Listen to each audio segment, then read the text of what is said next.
हम व्याख्या उसकी कर सकते हैं। फिर बात आती है कैरियर गाइडेंस की।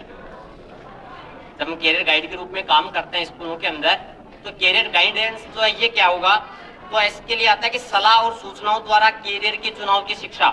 हम उन्हें सलाह देंगे, हम उन्हें ऐसे डाटा अवेलेबल कराएंगे जिनसे वो अपना एक राइट कैरियर जो है उसका चुनाव कर सके, और न केवल चुनाव की शिक्षा बल्कि उसे प्राप्त करने के उपाय बतलाना।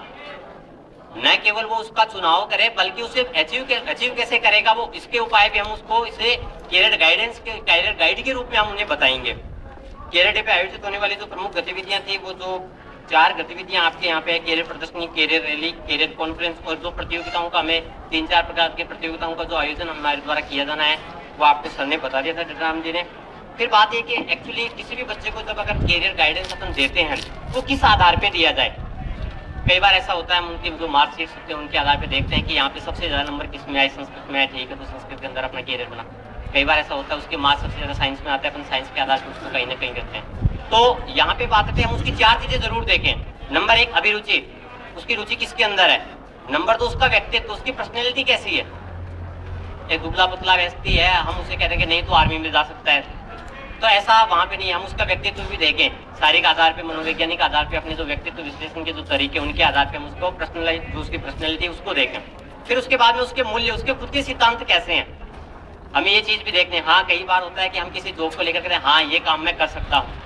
फिर लास्ट जो आता है उसके कौशल के आधार पे, उसके अंदर जो स्किल्स है उसके आधार पे। तो ये 4 ऐसे आधार हैं, अभिरुचि, व्यक्तित्व, मूल्य और कौशल। इनके आधार पर हम किसी भी व्यक्ति को, किसी भी बच्चे को अपन कैरियर चुनाव के लिए राइट गाइड कर सकते हैं। जहाँ तक कैरियर की जो गाइड की जो बात आती है, तो यूके जो है, ब्रिटेन की जब बात करते हैं, तो वहाँ के ऐसा रिजल्ट, ऐसे शोध के द्वारा ऐसा है कि 14 साल के जो अंडर 14 जो बच्चे हैं, 14 साल से कम के जो बच्चे, उनमें से 70% बच्चे ऐसे हैं जिनको अपने कैरियर के बारे में किसी प्रकार का कोई भी ज्ञान नहीं है। और जो ओवर 14 है, 14 साल से ज्यादा के, उनमें से 45% ऐसे बच्चे मिले जिनको अपने कैरियर के बारे में या तो ज्ञान नहीं है, और अगर ज्ञान है तो फिर वो लिमिटेड ज्ञान है, बहुत ही कम उनको नॉलेज है। कैरियर के बाद में जब अगर बच्चे के आते हैं कि बच्चे के अंदर ऐसे क्या स्किल्स हो, या फिर बच्चा यदि कैरियर का चुनाव करता है किसी भी प्रकार के कैरियर का, तो उसके अंदर कुछ एक गुण उसके जो है वो अपेक्षित होते हैं। सबसे पहली जो बात आती है वो होता है कि वो जो किसी भी प्रकार का कैरियर अपनाए उसके प्रति वो आत्मविश्वासी जरूर हो, उसको सेल्फ कॉन्फिडेंस होना चाहिए कि भाई हाँ ये कैरियर मेरे लिए उपयुक्त है, मेरी इसमें रुचि है और मेरा इसके अंदर कॉन्फिडेंस है, हाँ मैं ये काम कर लूंगा। कॉन्फिडेंस की बात आती है तो एक बहुत ही रोचक किस्सा है। 1930 के लगभग अमेरिका की हालत की बात है। वहाँ पे फ्रैंकलिन रूजवेल्ट नाम के राष्ट्रपति थे, और 1930 के अंदर वहाँ का जो उत्पादन स्तर था वो 77% के लगभग घट गया था। अमेरिका का जो उत्पादन होता था वहाँ पे किसी भी व्यक्ति, किसी भी वस्तु आदि का, वो 77% के लगभग घट गया था। बहुत ही विकट स्थितियां थी। ऐसे समय में फ्रैंकलिन रूजवेल्ट थे, उन्होंने एक रेडियो संदेश प्रसारित किया और उन्होंने कहा कि मुझे पता है बहुत सारी परेशानियां, लेकिन मैं इस बात से खुश हूं कि ये जो परेशानियां हैं ये चीजों से ही संबंधित है, मोरल से, आत्मविश्वास से संबंधित नहीं है। मतलब हमारे यहाँ पे अगर कमी है तो वो कमी सिर्फ और सिर्फ वस्तु विशेष से ही है, ये तो हम झेल लेंगे, लेकिन अगर आत्मविश्वास की कमी हो जाती है तब कहीं ना कहीं समस्या होती है, तब हम उससे पार नहीं पा सकते। और ऐसा माना जाता है कि 1930 के बाद में ही अमेरिका ने बहुत ज्यादा डेवलप किया। फिर ये जो आप जो कैरियर के किसी भी प्रकार की हम चॉइस करते हैं, तो यहाँ पे एक लाइन जो आती है कैरियर के बारे में, career by choice not chance. Career जो होना चाहिए वो चॉइस के अकॉर्डिंग होनी चाहिए, किसी एक चांस, हमें ऐसा चांस मिल गया उसके आधार पे नहीं। फिर है एक आता है मूल्य आधारित कैरियर, वैल्यू रिलेटेड जो कैरियर है वो, तो यहाँ पे मूल्य खुद के सिद्धांत होंगे। आजकल का जो कैरियर है वो है तो मूल्य आधारित कैरियर, लेकिन वहाँ पे मूल्य शब्द से जो अपने जो वित्तीय स्थिति उस पे ले लेते हैं। एक कोई भी जैसे अपन जनरल परिवार है, उसके अंदर कोई बच्चा आगे बढ़ रहा है, हम उसको मोटिवेट कर रहे हैं, तो उसके बाद में पूछते हैं, ओपिनियन पूछते हैं, अच्छा है बच्चा पढ़ाई के अंदर क्या, कहाँ जाना चाहेगा, तो वो कहेगा किसी न किसी कोई मल्टीनेशनल कंपनी उसके अंदर जाना चाहूंगा। क्यों जाना चाहेगा, तो वहाँ पे पैसे बहुत अच्छे मिलते हैं।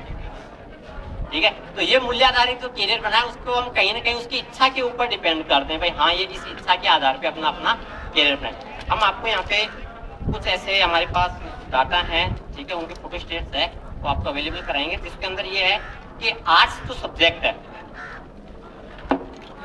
Courses available for science students after 10+2, ऐसे कोर्सेज जो साइंस स्टूडेंट्स के लिए है और आफ्टर 10+2 के लिए है। वो कौन कौन से कोर्सेज है जो पूरे भारत के अंदर, विश्व लेवल के अंदर चलते हैं। ठीक है, मैं एक दो बता देता हूँ आपको, जैसे बीएससी है, बीएससी बीएड है, बीकॉम है, बीबीए है, बीबीएम है, इस प्रकार के सारे की अपने पास लिस्ट है, यहाँ पे अभी आपको वितरित कर दी जाएगी। ऐसे के ऐसा ही एक सिलेबस जो बीएससी लेवल पे चलता है। वैसे ही आपके लिए आर्ट्स के लिए भी है, इसमें ना आर्ट्स के अंदर कौन कौन से कैरियर जो है, उसके अंदर आप आर्ट्स के अंदर कौन कौन से ऐसे कोर्सेज हैं जो आप बच्चों को बता सकते हैं। और एट लास्ट हमने एक ऐसा कलेक्शन किया कैरियर रिलेटेड वेबसाइट, कैरियर से रिलेटेड जो वेबसाइट्स है, यहाँ पे लगभग आपको 250 के लगभग वेबसाइट्स जो है ना इस पन्ने के अंदर आपको अंदर मिलेंगे। आपके सारे जनरल स्कूलों में, सभी स्कूलों में कंप्यूटर है, इंटरनेट का कनेक्शन है। आप किसी भी साइट्स के ऊपर जाके जो भी रिलेटेड आपको सामान देखना है वहाँ पे आप बिल्कुल आपको वो मिलेगा, ठीक है। और बहुत सारी ऐसी साइट्स हैं जिनके साथ अगर आप उन पे क्वेश्चन पुटअप करते हैं कि मैंने ये कई बार हम अखबारों में मीनेट नाम का एक अखबार आता है शनिवार के शनिवार, उसमें लिखा होता है मैंने सीनियर पास कर ली है, मैं इस फील्ड में जाना चाहता हूँ, आप बताइए मुझे क्या करना चाहिए। फिर वहाँ पे आंसर होता है। ऐसे अगर आप वहाँ पे प्रश्न वहाँ पे छोड़ते हैं साइट के अंदर, तो आपको कुछ दिनों बाद में उसका जो रिलेटेड जो आंसर वो भी आपको वहाँ पे मिलेगा। इसके साथ साथ मैं आपको एक SMS अलर्ट इस सुविधा के बारे में बताना चाहूँगा कि एक साइट है www.employmentnews.gov.in और उसके अलावा एक साइट है www.rozgarsamaachar.gov.in। ठीक है, ये जो साइट है इस साइट के ऊपर आप जाइए, SMS रोजगार अलर्ट, SMS रोजगार अलर्ट, इसके ऊपर आप क्लिक करें। क्लिक करने के बाद में वो आपसे आपका पंजीकरण मांगेगा।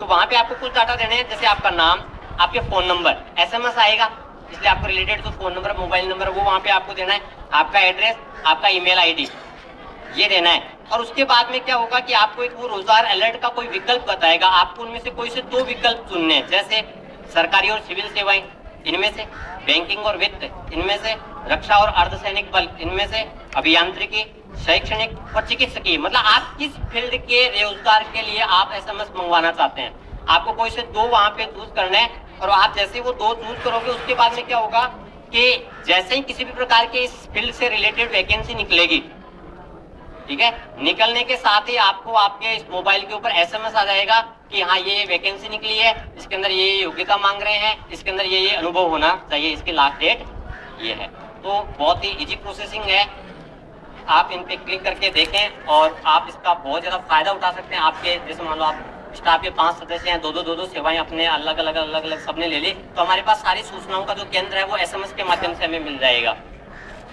धन्यवाद, आपने मुझे इतना मौका दिया। ये जो पत्र है मैं अभी आपको